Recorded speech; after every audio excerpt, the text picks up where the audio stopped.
well, as well as needing suitable vocabulary and suitable grammar, you also need clear pronunciation. And when it comes to pronunciation, many students want to sound like a native speaker, but as you know, native speakers sound differently around the world. So a better goal for a student is what we English teachers call comfortable intelligibility. That just means that the person listening to you can understand you easily. They can just relax and understand you. They don't have to listen carefully and concentrate to understand you. So if you want to have comfortable intelligibility, you need good sounds. There are 44 sounds in English, and most students can make 41, 42, 43 of them, no problem. But they usually have problems with 1 or 2 or 3 sounds. So you might need to ask a teacher how to help you to make those sounds. For example, if I place my top teeth on my bottom lip very gently and let the air come out, I make a f sound, 5 friends fighting. And then if I use my voice with the same mouth, it becomes a v, a very violent video. So sometimes teachers can help you make sounds, all right, because you need good, clear sounds to sound like a native speaker. You need good word stress. Okay, when you learn new words, don't just learn the meaning and the spelling, because yes, you'll be able to read a word or write a word, but it might not help you speak the word or listen to the word. So when you learn new words, learn the word stress. For example, hospital, computer, referee. Okay, they are all very different. 1, 2, 3, 1, 2, 3, 1, 2, 3. Okay, they are quite different word stress. That will help you sound more like a native speaker if you can use good word stress. And lastly, we don't just talk in sounds and words.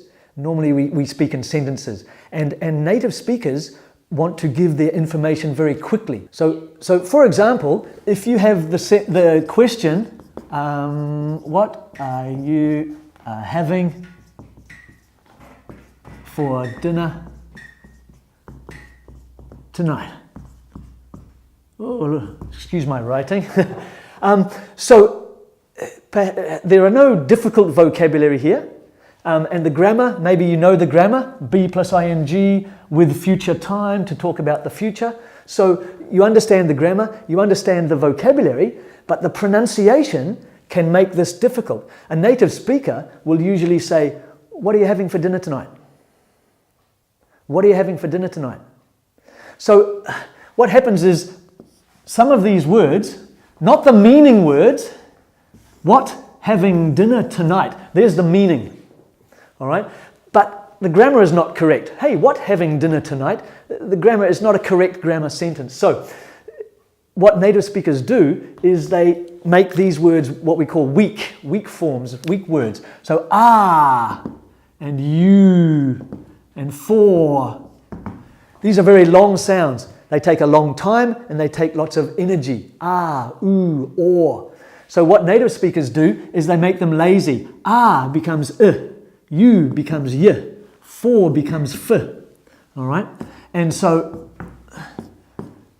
this upper elementary question sounds a little more difficult in normal native speaking speed. What are you having for dinner tonight?